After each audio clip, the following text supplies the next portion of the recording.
Hey awesome people, welcome to let's learn and earn together session by Gees trading.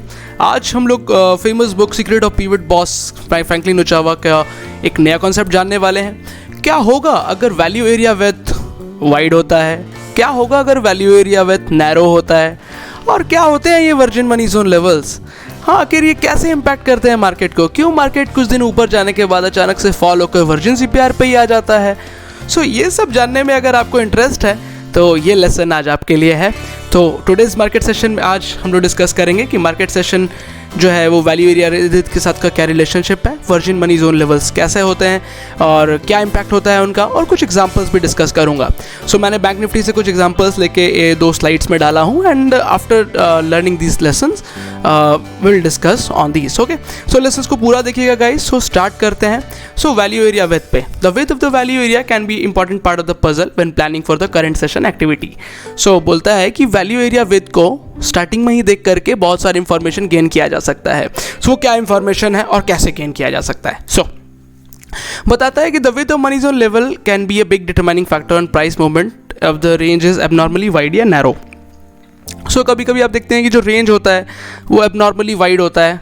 देखिए जैसे यहाँ पे wide range है, ठीक है, और यहाँ पे एक नैरो सीपीआर बना हुआ है। सो इनका क्या इम्पैक्ट होता है ये हम लोग देखेंगे, ठीक है। और तो हम लोग क्या बोल रहे हैं यहाँ पे कि a wide value area indicates that the prayer session had a large range of price activity.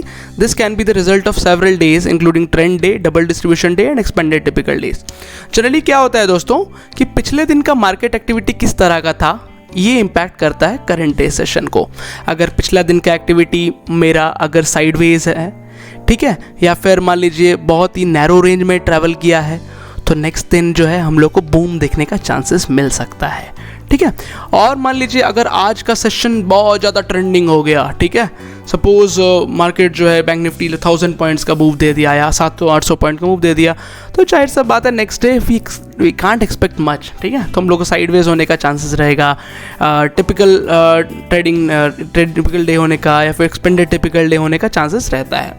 So bye the way अगर आप लोगों ने मार्केट डेज कितने तरह के होते हैं ये नहीं देखा है तो I have a complete session of this book, ठीक है, आप पीछे के वीडियोस देख सकते हैं, एंड मैं उनका लिंक भी डिस्क्रिप्शन में दे दूंगा।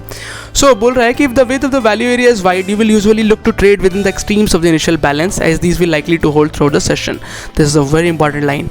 So क्या होता है कि अगर मान लीजिए वैल्यू एरिया का width वाइड है तो क्या होता है कि इनिशियल बैलेंस जो सेट करता है मार्केट फर्स्ट 60 मिनट्स में वो होल्ड करने का बहुत चांसेस रहता है, and we can expect typical day, trading range और साइडवेज डे, ठीक है। सो ये गाइस हमेशा आपको ध्यान देना है, ठीक है। सो ये मैं कुछ एग्जांपल्स देके अभी आपको बताऊंगा। और नेक्स्ट इसका अपोजिट में क्या बता रहा है कन्वर्सली में, if the width of the value area is extremely narrow, this is an indication that the prayer days range activity was small, which can be the result of the trading range or sideways days. When this occurs, you will typically prepare for a trend, double distribution trend or expanded typical day, as a breakout from the prayer days range will likely occur. बोल रहा है कि अगर पिछले दिन का activity, ठीक है, क्या बोलते हैं, बहुत ज़्यादा नैरो रहा है, ठीक है, जिसके कारण एक नैरो सीपीआर डेवलप हुआ है या नैरो वैल्यू एरिया डेवलप हुआ है, तो आप जो है सेशन में ट्रेंड डे या डबल डिस्ट्रीब्यूशन डे या एक्सपेंडेड टिपिकल डे मिलने का चांसेस रहेगा, ठीक है। In this instance the outer boundaries of initial balance में not hold through the session. तो जो फर्स्ट 60 मिनट्स में जो बाउंड्री सेट किया रहता है ना मार्केट, वो जो है वो बहुत हद तक टूटने का चांसेस रहता है, ठीक है। बोल रहा है कि instant market participants will likely overwhelm one or both sides of the initial balance leading to range extension, और मार्केट पार्टिसिपेंट्स कहीं ना कहीं रेंज एक्सटेंशन में इसको ध्यान देंगे, ठीक है, ठीक है। तो अब एक एग्जांपल के थ्रू देख लेते हैं। यहाँ गाइस देखिए ये एक मार्केट चल रहा था, ये एक नैरो वैल्यू एरिया है, ठीक है। तो नैरो वैल्यू एरिया तो क्या हुआ, फर्स्ट 60 मिनट्स का जो ये रेंज है, ठीक है, दिस रेंज डजंट होल्ड, है ना। मार्केट जो है इनिशिएटिव बायर्स लोग आए, मार्केट को हायर लेकर के चले गए। यहाँ पे एक देखिए क्या हो रहा है, this is a wide CPR second day में, क्योंकि पिछले दिन में बहुत ज़्यादा रेंज एक्टिविटी हो गया, तो नेक्स्ट डे जो है हम लोग एक वाइड सीपीआर मिला है। जब वाइड सीपीआर मिला है तो क्या हुआ, जो फर्स्ट 60 मिनट्स का इनिशियल बैलेंस था वो बहुत स्ट्रॉन्ग हो गया है, और मार्केट जो है देखिए इसी 2 रेंज के बीच में ट्रेवल किया। तो दिस इज ये कौन सा डे है गाइस, ये टिपिकल डे है, ठीक है। तो यही बता रहा है कि जब वैल्यू एरिया वाइड होता है तो हम लोग इस तरह का डेज एक्सपेक्ट कर पाते हैं, लेकिन जब भी वैल्यू एरिया नैरो होता है तो we can expect a trend day, double distribution day, है ना, और expanded typical day. So when this occurs, the initial balance will usually be larger, है ना। तो ओके, तो नेक्स्ट हम लोग आगे बढ़ते हैं. When the market has traded quickly sideways within the boundaries of an abnormally wide value area, I am usually salivating at the idea of trading a major breakout from range in the upcoming session. तो Frank ओचावा क्या बोलता है कि जब पिछले दिन अगर market बहुत ज़्यादा साइडवेज रहा है, ठीक है, तो जो ट्रेडर है वो क्या करता है, उसको सोचना चाहिए कि नेक्स्ट दिन किस तरह से उसको, अगर market out of the range, ठीक है, और out of the value area खुला तो किस तरह से वो इसको अपना फ़ायदा के लिए यूज़ करेगा. ठीक है. During this type of session, at high sideways days, if the market remains true and trade sideways during the session with the money zone level, the conditions are ripe for a big breakout opportunity the following session by way of the very narrow money zone level. बोल रहा है कि जैसे यहाँ पर market इस दिन देखिए कैसे किया, बहुत अच्छा इस बाउंड्री के अंदर ही ट्रेड किया, तो नेक्स्ट दिन का जो CPR होगा वो जरूरी से बात है बहुत सारा नैरो होगा. अब इस नैरो CPR के मान लीजिए मार्केट इस रेंज के बाहर खुल गया, ठीक है, तो क्या ट्रेडर क्या देखता है कि किस तरह से ये आपके लिए ट्रेड कर सकता है. ठीक है, ये दिखता है. या फिर अगर मान लो इसको फॉलो नहीं करने लगा तो कहीं ना कहीं नेक्स्ट जो वर्जिन मनी जोन होगा वहाँ पे आने का चांसेस या फिर एक छोटा सा करेक्शन का चांसेस दिखेगा. ठीक है. सो ये मैं दोस्तों आपको आगे बताऊंगा. ठीक है. सो अभी हम आगे बढ़ते हैं. तो in when this occurs, I will watch the opening print very closely for the signs of a gap beyond the previous range to signify a true breakout scenario.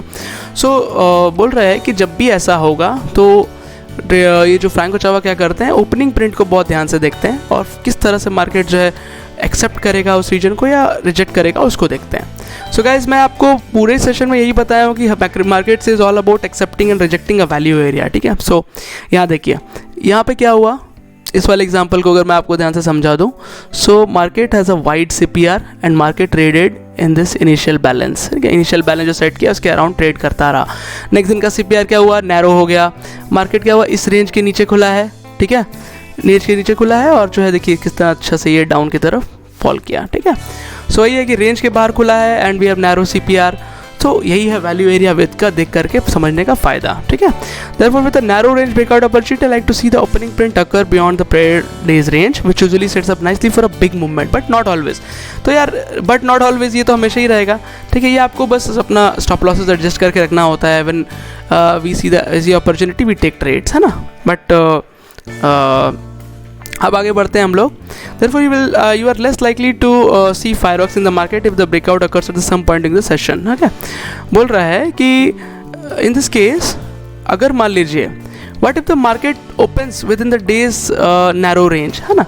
लेकिन मान लीजिए क्या होता अगर मार्केट जो है इस रेंज के अंदर ही कहीं खुल गया होता. तो बता रहे हैं फ्रैंक ओचावा कि अगर ऐसा होता तो मार्केट परसेप्शन जो है वो चेंज नहीं हुआ रहता है और इनिशिएटिव पार्टिसिपेंट्स फिर एंटर नहीं भी कर सकते हैं. ठीक है.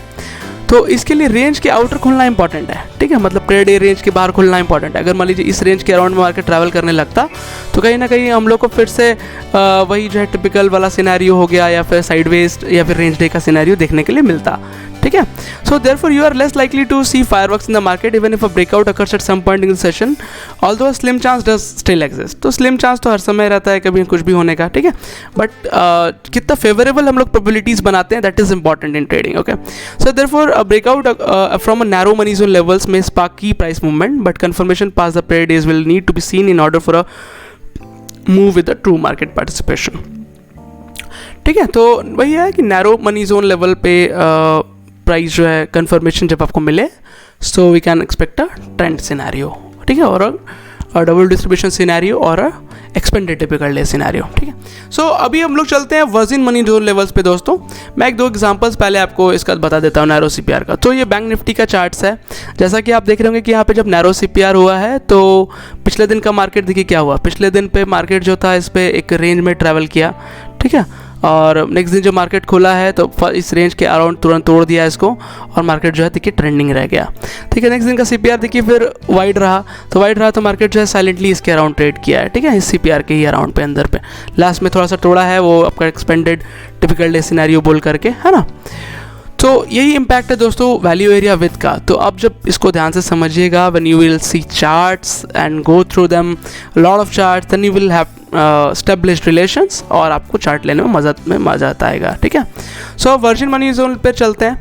तो बोलता है वर्जिन मनी जोन लेवल्स ऐसे लेवल्स होते हैं जो कि अनटच्ड रह जाते हैं. ठीक है. पिछले कुछ ऐसे लेवल्स जो कि मार्केट टच नहीं करता है उनको मनी जोन लेवल बोलते हैं। A money zone level that was never touch during its session of the virgin is called virgin money zone level. ठीक है, ये पहले आप एक एग्जांपल देख लीजिए गाइस। ठीक है, यहाँ देखिए, ये एक CPR था। ठीक है, ये वाला CPR जब मार्केट नेक्स्ट दिन इसको टच नहीं किया और जिस दिन सेशन हुआ उस दिन भी टच नहीं हुआ। सो मार्केट जो है इसको टच करने के लिए आया किस दिन पे, थर्ड डे पे। ठीक है, ये आपका first day, sorry second day, third day, fourth day को आकर के मार्केट इसको टच किया है। ठीक है, so this is the impact of the virgin CPR। ठीक है, तो जब वर्जिन CPR टेस्ट होना होता है तो लगभग ऑलमोस्ट 1 वीक के अंदर तक में वी कैन हैव टेस्ट, है ना। तो इसके बारे में हम लोग और ध्यान से समझेंगे। Virgin money zone levels usually attract price during a late session serving as a strong magnet to price. तो वर्जिन मनी जोन लेवल क्या करते हैं, प्राइस को अट्रैक्ट करते हैं और एक मैग्नेट ट्रेड की जैसा ये बिहेव करता है। Basically market participant must see if any new business will be conducted beyond the virgin levels before they can push price to a new direction. So जब भी कोई लेवल अनटच्ड रह जाता है तो मार्केट पार्टिसिपेंट इसको याद करके रख लेते हैं। ठीक है, तो क्या होता है, जब भी कभी पहुंचते हैं तो वो लोग इसको टेस्ट करना चाहते हैं। ठीक है, तो बोल रहा है कि not all virgin money zone levels must be filled. ठीक है, तो सिर्फ वर्जिन पॉइंट ऑफ कंट्रोल देखना इसलिए इंपॉर्टेंट है, मतलब सेंटर वाला लाइन। ठीक है, the point of control is the fairest price to both buyers and sellers in a given time frame. Traders will watch this level closely and जज current price movement again to trigger responsive or initiative actions. Therefore when the price moves aggressively away from the point of control during its session of origin without testing it, traders will take notice।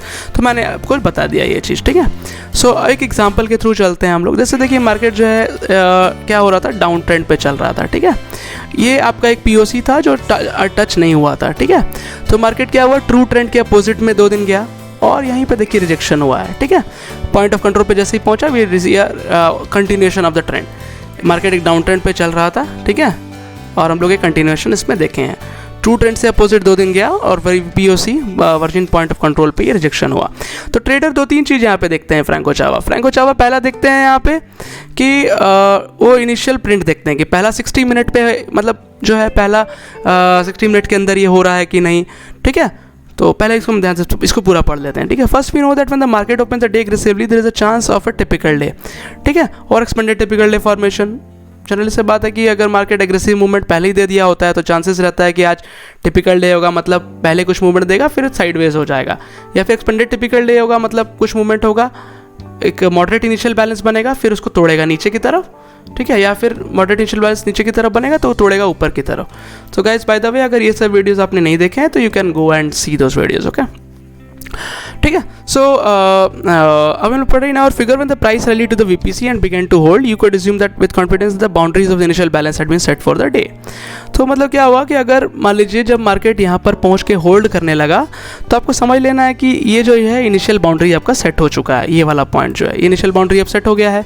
ठीक है, अब क्या करना है आपको, जब भी यहाँ पे कोई ऐसा सेटअप मिलेगा जैसे एक्सट्रीम रिवर्सल सेटअप या फिर आपका मान लीजिए कोई शूटिंग स्टार दिख रहा है या फिर M पैटर्न बन रहा है ऊपर में। ठीक है, सो इस तरह का कोई भी एक्टिविटी दिखने पे you can initiate a cell.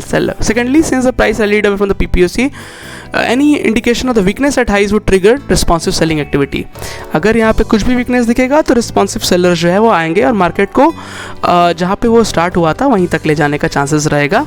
ठीक है, और उसके एक्सटेंड हो सकता है अगर वो एक्सपेंडेड टिपिकल डे बनना चाहेगा तो। ठीक है, और नेक्स्ट ट्रेड क्या बोल रहा है, third since the fourth candlestick was a bearish wick reversal setup, we had a trifecta of the market activity that could easily trigger a short entry into the market. ठीक है, so guys in सब चीज़ों को देखने के बाद पहला तो आपका VPOC आया, ओरिजिनल ट्रेंड डाउन ट्रेंड था तो आप ट्रेंड के अपोजिट में 2 दिन गए। ठीक है, एक फर्स्ट डे ये सेकंड डे, और वहाँ पे जब आपका इनिशियल बैलेंस सेट हो गया, एक यहाँ पे रिजेक्शन दिखने लग गया तो you traded for a down after seeing a candlestick reversal setup. So इसीलिए मैं कैंडलस्टिक्स पे बहुत ज़्यादा जोर देता हूँ, मैं कैंडलस्टिक्स पे भी वीडियोस बनाता हूँ ताकि किसी भी लेवल्स पे जब हम लोग रिजेक्शन या एक्सेप्टेंस देखते हैं that we need to track, है ना। तो इसीलिए मेरा जो ट्रेडिंग स्टाइल है दोस्तों, that is combining your virgin levels, मतलब your CPR and your candlestick activities. ठीक है, ओके, सो गाइज एक और इम्पॉर्टेंट चीज़ मैं यहाँ देख लेता हूँ। तो जैसे क्या होता है कि वैल्यू एरिया लो को यहाँ भी देखिए, यहाँ पे भी वैल्यू एरिया लो पे मार्केट आया and see rejection and then it went down. ठीक है, और जनरली एक गाइज जो important, take a note however this type of trade usually work best at the beginning of the day. ठीक है. While these levels can be filled at any point in a session, a tradable reaction will usually occur during the first part of the session, generally in the first 60 minutes of the day. If price approaches a virgin level late in a session, it is best to use as a target rather than trying to fade the reaction. तो बोल रहा है कि अगर आपको पहला 60 minutes के अंदर इस तरह का एक्टिविटीज़ दिखता है, रिजेक्शन वगैरह, तब आप उसको लीजिए. अदरवाइज आप अगर मान लीजिए लेट इन द सेशन, मतलब मिड सेशन में यहाँ पहुँचेगा इस एक्टिविटी, मान लीजिए यहाँ पे बैलेंस सेट करके मिड एक्टिविटी में यहाँ पे पहुँचता, तो आप इसको टारगेट के जैसा लेते हैं, ना कि यहाँ पे रिवर्सल लेते हैं. ठीक है. So guys this is the thing. Okay, hope you have understood. Okay, so next हम लोग पढ़ रहे हैं अब. बोल रहा है कि there are 2 main factors that I look for when considering the setup for a trade opportunity, the trend and morning test. हाँ, वही कि ओरिजिनल ट्रेंड कैसा है और मॉर्निंग में ये टेस्ट हुआ है या नहीं. ठीक है. सो ट्रेंड इन ओरिजिनल ट्रेंड अगर मान लीजिए डाउन ट्रेंड था और एक काउंटर ट्रेंड जब बना है आपका पहला 1-2 दिन में, तो फिर आप इसको अपॉर्चुनिटी को फेड करिए और नीचे की तरफ के लिए ट्रेड लीजिए. फर्स्ट 60 मिनट्स के अंदर अगर ये सब एक्टिविटी हुआ है तो, और ओरिजिनल ट्रेंड डाउन ट्रेंड है. ठीक है. So that you need to see. Okay. Instead of blindly submitting to sell the VPOC, I usually look for signs of exhaustion at this level. I do this by studying the development of candlestick at this level to gauge the actions of responsive market participant. So वही बात है, blindly कोई चीज़ नहीं करना है. There should be a logic and reason and your stop loss. ठीक है. So इन सब में stop losses क्या होता है, ये वैल्यू एरिया के ऊपर वाला stop loss होता है आपका. ठीक है. जो भी आपका वैल्यू एरिया बनता है, value area low, value area high, उसके ऊपर का स्टॉप लॉस बनता है. ठीक है. और जनरली इसका टारगेट जो होता है वो बिगिनिंग ऑफ द डे है ना. ठीक है. सो actually I have read research that indicate that upwards of 80% of the virgin levels are filled within a week of their creation. So marking these levels at a potential test in the future is a good habit to keep. So guys, almost 80% of the times as per the trader ये tests होते हैं. So you need to vastly look at the virgin money zone level. So हम लोग अपना example पे चलते हैं guys. ठीक है. So अपना वर्जिन लेवल क्या हुआ, देखिए यहाँ पे एक वर्जिन लेवल बन रहा था एंड मार्केट जो है फर्स्ट 60 मिनट्स पे देखिए डाउन का एक्टिविटी दिखा रहा है. ठीक है. और एक्चुअली मैं जो अब लॉरेंशियो डायमर का कॉन्सेप्ट के हिसाब से भी लाइंस ड्रॉ करता हूँ, उसके हिसाब से भी मैं देख रहा था कि मार्केट जो है हाई तक नहीं पहुँचा. ठीक है. हाई तक नहीं पहुँचा and it started to show rejection एंड ये VPOC का टेस्ट करने, वर्जिन CPR का टेस्ट करने आया है. So guys, that's it. We will meet with more examples and keep loving and keep sharing guys. Thank you so much. Thank you.